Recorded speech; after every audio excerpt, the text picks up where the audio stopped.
দেখছিস? মা, সূর্য, কোথায় তোমরা? তাড়াতাড়ি আসো। কি হচ্ছে? দেখো এই গরিবের বাচ্চা কি করেছে, আমার বাচ্চাকে ওর বুকের দুধ খাইয়েছে। আরে বৌমা, আগে বাচ্চাটা তাড়াতাড়ি তোমার কোলে নাও, দেখো কোনো ক্ষতি হয়েছে কিনা। আই দেখ আমার বাচ্চা, দেখ। দাও আমার কোলে দাও। এই ফকিন্নির বাচ্চা, তোর সাহস কি করে হয় আমার দাদুভাইকে তুই কুলে নিয়ে দুধ খাওয়াচ্ছিস? আরে তোর দুধে তো হাজারো জীবাণু। সারা জীবন করলি আমার বাড়ির বুয়ার কাজ, আর এখন তোর স্বাদ হয়েছে আমার দাদুভাইকে দুধ খাওয়ানোর। মা প্লিজ কিছু একটা করুন, ওর দুধ হচ্ছে আনহাইজিনিক, না জানি আমার বাচ্চার কি ক্ষতি হয়ে যায়। আচ্ছা চুপ করো না। এই চুপ করবো মানে কি চুপ করব? তুমি একটা কথাও বলবে না, তুমি হচ্ছে পুরুষ মানুষ, এই সব বিষয় তুমি কিচ্ছু বুঝবে না।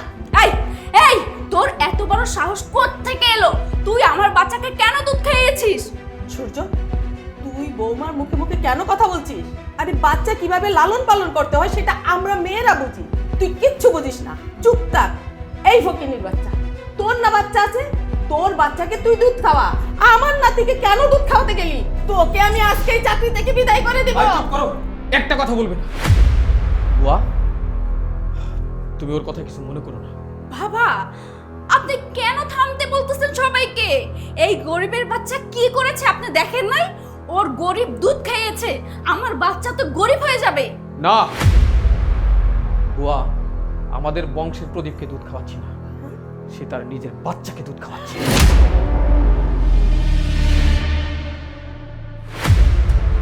মানে বাবা, এসব আপনি কি বলছেন? আরে তুমি এসব কি বলছো? এই বুড়ো বয়সে তোমাকে কি বিমরতিতে ধরেছে? ভীমরতি আমাকে ধরেনি, তোমাদের ধরেছে। আমি যা বলছি একদম সত্যি কথা। সেদিন যদি এই বুয়া তার নিজের বাচ্চাটাকে না দিত, তোমাকে বাঁচানো যেত না। হ্যাঁ মা, এই বাচ্চাটা বুয়া। তাহলে শোনো, বুয়া, আমার বৌমা মৃত বাচ্চা প্রসব করছে, সে এখন অজ্ঞান। ডাক্তার কইছে সে জ্ঞান ফেরার পরে যদি তার কাছে বাচ্চা না পায়, সে মারাও যাইতে পারে। বুয়া, তোমার তো 2টা সন্তান হয়েছে, তুমি ইচ্ছা করলে একটা সন্তান যদি আমাদের দাও, তাহলে আমার বৌমার জীবনটা বাইসা যায়। একটা সন্তান দিয়ে দাও। কি কি কোন স্যার, আমরা হইলাম গরিব মানুষ, আল্লাহ খুশি করে আমাকে করে 2টা ফুটফুটে বাচ্চা দিছে, আমরা কেমনে এই বাচ্চা আপনার করে দেব? ভাই, আমি তোমার কাছে হাত জোর করতেছি ভাই, আমার সন্তানটা মৃত হয়েছে, আমার বউটা অসুস্থ, এখনো জ্ঞান ফিরে নাই। ও যদি জ্ঞান ফেরার পরে ওর সন্তান না দেখতে পায়, ডাক্তার বলছে ওরে বাঁচানো খুব মুশকিল হয়ে যাইব। তোমাদের তো 2টা সন্তান, তোমরা তো গরিব মানুষ, তোমরা 2টা সন্তানের ঠিকমতো লালন পালন করতে পারবে না। একটা সন্তানরে আমার হাতে হাত তুলে দাও, দেখবা এই সন্তানরে আমরা মানুষের মতো মানুষ করবো, ভালো জায়গায় পড়াশোনা করামো, ওরে ভালো রাখবো, ভালো খাওয়ামো। বোন, তোমার কাছে আমি হাত জোর করি, আমারে তুমি খালি হাতে ফিরিয়ে দিও না, একটা সন্তান আমারে দান করো, বিনিময়ে তোমরা যা চাইবে আমি তাই দেবো, দরকার পড়লে তোমাদের পুরো ফ্যামিলিরে আমি চালামো। ফোনেন সাহেব, আমরা গরিব হইতে পারি, কিন্তু আমগো ভিতরে কোনো লোভ নাই। আমি আমার সন্তানরে বিক্রি করতে পারুম না। আসলে বড় সাহেব কইতেছে যে ম্যাডাম যদি ওইটা বাচ্চা দেখতে না পায়, তাইলে নাকি সে মারাও যাইতে পারে। শুধু শুধু ম্যাডামরে বাঁচানোর লাইগা আর আমাদের সন্তানটা ভালো থাকার লাইগা আমি আমার সন্তানটারে আপনা করে দেবো, আপনা করে দেবো। কি কইতাছো? আমি দিয়ে দিব। বড় সাহেব, ছোট সাহেব তারা অনেক ভালো মানুষ, তাদের কাছে আমাদের সন্তান থাকলে অনেক ভালো থাকবে। কিন্তু বড় সাহেব, ছোট সাহেব, আপনাদের কাছে আমার একটা দাবি, আমার সন্তানটারা যেন আমি মাঝে মাঝে একটু দেখতে পারি। বুয়া, এটা তুমি কি কও? এই বাচ্চা তো তোমার কাছেই মানুষ হইব, তুমি সব সময় বাচ্চাটার কাছাকাছি থাকবা, তুমি তো ওরে মানুষ করবা, হাসবো খেলবো সব তোমার সাথে। এই শোনো, একটা কথা, তুমি কিন্তু ভুল কইরাও, এই বাচ্চাটার আসল পরিচয় কারো কাছে দিবা না।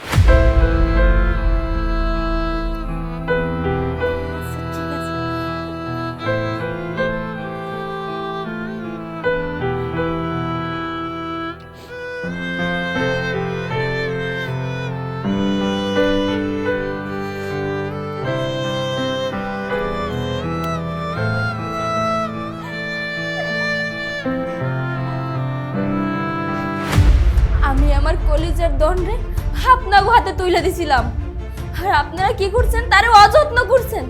আপনারা না বলছিলেন যে আপনাদের সন্তান নেই, আপনাদের বৌমা কান্না করে মারা যাবে। এখন যখন আমার সন্তানটা আপনার হাতে তুলে দিছিলাম, কই আমার সন্তানের তো আপনারা কোনো যত্ন করেননি। আমার সন্তানটা আপনারা ভালাই রাখছেন। আমার চোখের সামনে আমার কলেজের টুকরা কান্না করতেছিল।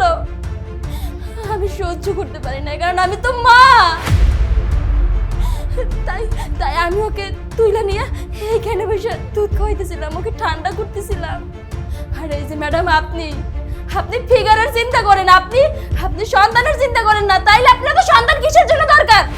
শোনেন ম্যাডাম, ওই কৌটার দুধ খাইয়া বাচ্চা মানুষ করা যায় না। বাচ্চা মানুষ করতে হইলে বুকের দুধ খাইয়ে মানুষ করতে হয়। আমি আমার কলিজার ধনরে আপনার হাতে তুলে দিয়েছিলাম শুধুমাত্র বড় সাহেবের কথায়, আর আপনারা আমার সন্তানকে এইভাবে ফালাই রাখছেন, এইভাবে কষ্ট দিয়েছেন। শোনেন ম্যাডাম, ওই কৌটার দুধ খাওয়ানো আর বুকের দুধ খাওয়ানো এক না ম্যাডাম, এক না। বাচ্চাদের 6 মাস যাবত বুকের দুধ খাওয়াইতে হয়, আর আপনি কিনা তারে কিনা দুধ খাওয়াইতেছেন। এটা আমার বাচ্চা, আমি এই বাচ্চা কাউকে দিব না। মা, এই বাচ্চাটা আমি কাউকে দিব না। শোনো বৌমা, জন্ম দিলে যেমন মা হয়, তেমন বুকের দুধ খাইয়ে লালন পালন করলেও মা হয়। শোনো না দুধ মায়ের কথা? বৌমা, কৌটার দুধ এগুলো মানুষ তৈরি করে, কিন্তু মায়ের বুকের দুধ সেটা আল্লাহ প্রদত্ত। ওই দুধের সাথে দুনিয়ার কোনো কিছুরই তুলনা করা যায় না। সেটা এখনকার বৌমা যারা, তারা বুঝতে পারে না। এই মেয়েটা সেদিন তার বুকের ধনকে আমাদের হাতে তুলে দিয়েছিল আমাদের ভালোর জন্য, আর তার বাচ্চাটা ভালো থাকবে, তুমি তাকে ভালো রাখবে এই জন্য। মারে, এই দুনিয়ায় মানুষ অনেক কিছুই দান করে, ধন সম্পদ, টাকা পয়সা। আর তুই এতই মহৎ, তুই তো নিজের বাচ্চাটা দান করলি, তাও আবার আমার বৌমাকে বাঁচানোর জন্য। তুই কোনো চিন্তা করিস না, আজকের পর থেকে আমি তোর বাচ্চাকে আমার দাদু ভাইয়ের মতো মানুষ করব, আমার নিজের মতো করে মানুষ করব। হ্যাঁ, আমি তোকে কথা দিচ্ছি। বুয়া, আমি মানতেছি আমি ভুল করেছি, অন্যায় করেছি, আমি ঠিকভাবে ওর কেয়ার করিনি। তবে বিশ্বাস করো, আজকের পর থেকে আমি ওর ঠিকভাবে কেয়ার নিব। কিন্তু প্লিজ তুমি ওকে আমার কাছ থেকে কেড়ে নিও না। হ্যাঁ, তুমি যেহেতু ওকে জন্ম দিয়েছো, তুমি এই বাড়িতে আসবে, ওর আদর করবে, যত্ন নিবে, কিন্তু আমার কোল থেকে তুমি ওকে কেড়ে নিও না, কারণ ওকে আমি অনেক ভালোবাসি। ম্যাডাম, আমি তো আমার বুকের দণ্ডে আপনার হাতেই তুলে দিছিলাম। আমি বড় সাহেবের কথা দিছিলাম আমি কোনোদিন আমার এই বাচ্চার পরিচয় দিব না, কিন্তু আপনারা তার অযত্ন করছেন দেখেই আমি আর সহ্য করতে পারি নাই। আমি ওরে বুকে টাইনে নিয়েছিলাম, কিন্তু আপনি যেহেতু কইতাছেন যে আপনি ওরে ভালোবাসেন, আপনি ওর যত্ন করবেন, তাহলে ঠিক আছে ম্যাডাম। আমি মনে করব আমার আল্লাহ একটা সন্তান দিছে। আপনি ম্যাডাম দয়া কইরা আমার সন্তানটারে নিজের সন্তান মনে কইরা মানুষ করে, ওর আর ম্যাডাম কষ্ট দিয়েন না। আচ্ছা, তাহলে আমি কাম করতে যাই, আপনারা রাখেন।